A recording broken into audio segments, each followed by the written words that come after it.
mutar lechatchila. Indeed, it is permitted to do it lechatchila, before the fact. V'chein kol makom she'amar einu chayav kulam.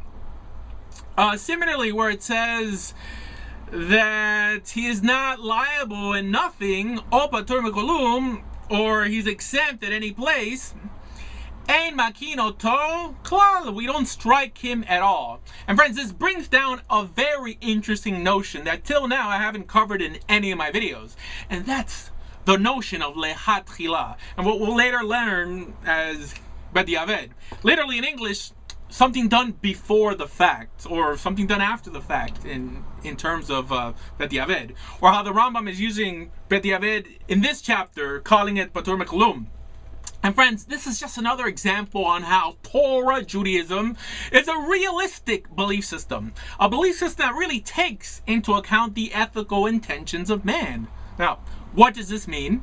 Friends, it means simply that this text, Torah, halakha, it wars against the notion that something malicious or wicked could occur accidentally. Contrary to the old Christian idea that any transgression requires eternal separation from God or from the Almighty. Or even the Kabbalistic idea that even what is done without intention counts or matters in any way. Sometimes going as far as making their followers feel guilty over mere feelings. Guilty for just living, laying down an unrealistic, not to mention unbiblical standard where no human could ever be considered decent. Nonsense. Why? Because, friends, the Creator could not.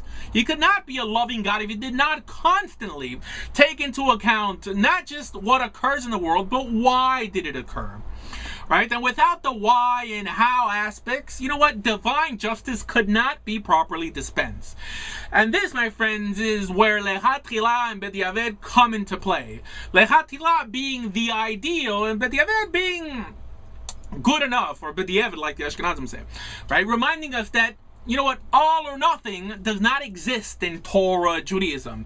And that your best is typically always good enough. Okay?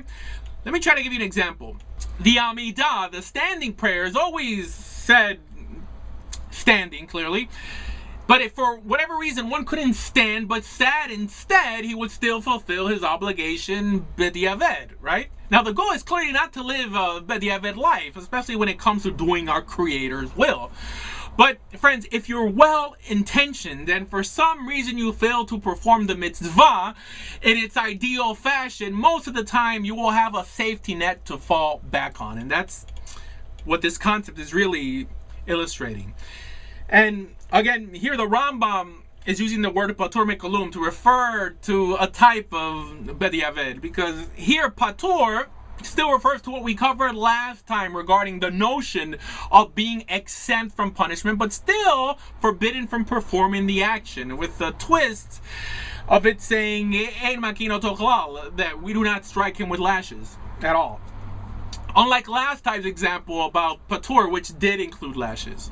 Okay, so again, I'm just reminding you that the Creator and His Torah and these halachot always have you in mind. Okay, halakha.